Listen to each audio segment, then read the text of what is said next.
fini le côté compact et trapu du précédent X2 en adoptant la nouvelle plateforme du X1 ainsi qu'un profil fastback. Le nouveau X2 s'allonge généreusement. Il gagne 5 cm par rapport au X1, 20 cm par rapport à la précédente génération de X2, soit 4,55 m hors tout, dont une bonne partie au niveau du porte-à-faux arrière. L'inventeur du concept de SUV a encore frappé, mais cette fois dans la catégorie des compacts.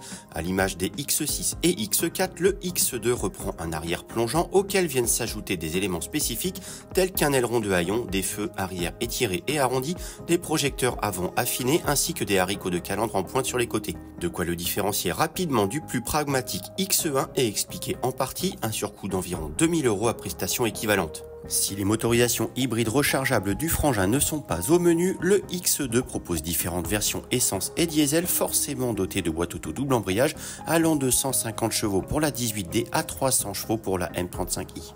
Mais surtout, le X2 sera désormais disponible dans des versions électriques logiquement baptisées iX2 avec en entrée de gamme une e-Drive 20 de 204 chevaux et cette X-Drive 30 à 2 moteurs et 4 roues motrices de 313 chevaux ici à l'essai. Alors ça commence avec le volume de chargement. Sur les versions thermiques, on a 560 décimètres cubes et sur cette version électrique, on a 520 décimètres cubes. Pour les versions thermiques, c'est un volume assez généreux par rapport à un Q3 Sportback. Le X2 offre plus de contenance.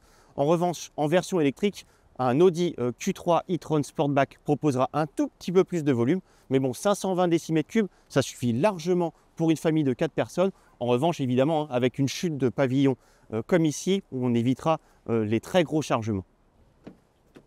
Alors, par rapport au X1, le X2 perd 4 cm en hauteur. Et puis, évidemment, on a cette chute de pavillon qui impose des découpes un petit peu petites. Là, je suis obligé de baisser la tête en entrant pour entrer.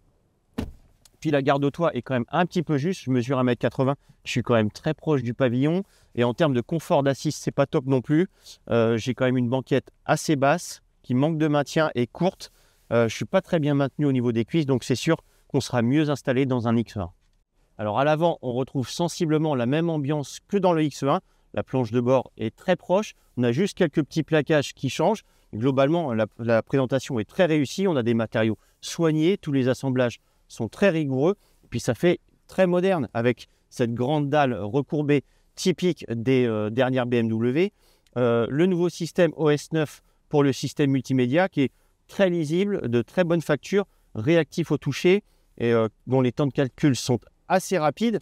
Le seul problème, c'est qu'effectivement, de nombreuses fonctions passent par cet écran, notamment la commande de chauffage. Donc on est quand même obligé de naviguer assez souvent, mais globalement, l'ambiance est très sympa et puis on a toujours une position de conduite typiquement BMW. Voilà, si je veux être assis bas, je peux et j'ai toutes les commandes qui me tombent bien sous la main. Voilà, pour les sensations de conduite, c'est quand même primordial. Alors on sait que ce nouveau style fait beaucoup parler, ne fait pas vraiment l'unanimité, notamment à cause de ces nouveaux feux. C'est la nouvelle identité du X2 et surtout à cause de ces larges montants arrière et de ce grand porte-à-faux. Alors, qu'est-ce qu'il donne ce X2 au volant? Je vais tout d'abord vous parler de la version thermique M35i que j'ai pu essayer ce matin. Donc, une version 4 roues motrices de 300 chevaux. C'est une version qui nous a donné pas mal de plaisir parce qu'on a évidemment un 4 cylindres suralimenté qui marche plutôt bien, qui offre d'excellentes reprises, de bonnes capacités d'accélération. En plus, la sonorité est plutôt bien travaillée, même si elle est artificielle au niveau des enceintes. On a une sonorité qui est très agréable, qui donne l'impression d'avoir un moteur de grosse cylindrée. Les performances sont assez impressionnantes, on a une belle sensation de poussée. Et en termes de comportement routier, on a un véhicule assez dynamique, assez réactif à l'inscription. En plus, on a un bon toucher de route typique BMW. La voiture est assez réactive, tourne assez rapidement sans temps de latence. On a un bon grip au niveau du train avant et par ailleurs le train arrière est assez mobile quand on désactive les assistances à la conduite. On a un véhicule qui est très équilibré, très intéressant, très dynamique, très agile à la conduite et c'est plutôt assez agréable pour un SUV coupé. Alors on pouvait attendre de cette version électrique de 313 chevaux des sensations de conduite comparables. Effectivement, on a des très bonnes performances, des accélérations assez impressionnantes, on a une belle poussée. En revanche, on a un comportement routier moins agile. Vraiment, on a senti tout de suite, dès les premiers virages, qu'on n'avait plus du tout le même pouvoir directionnel. On a une direction qui est toujours aussi précise et informative, ça c'est indéniable. Et on a l'impression d'avoir une voiture assez réactive, mais on n'a plus du tout le même grip au niveau du train avant, évidemment en raison du poids.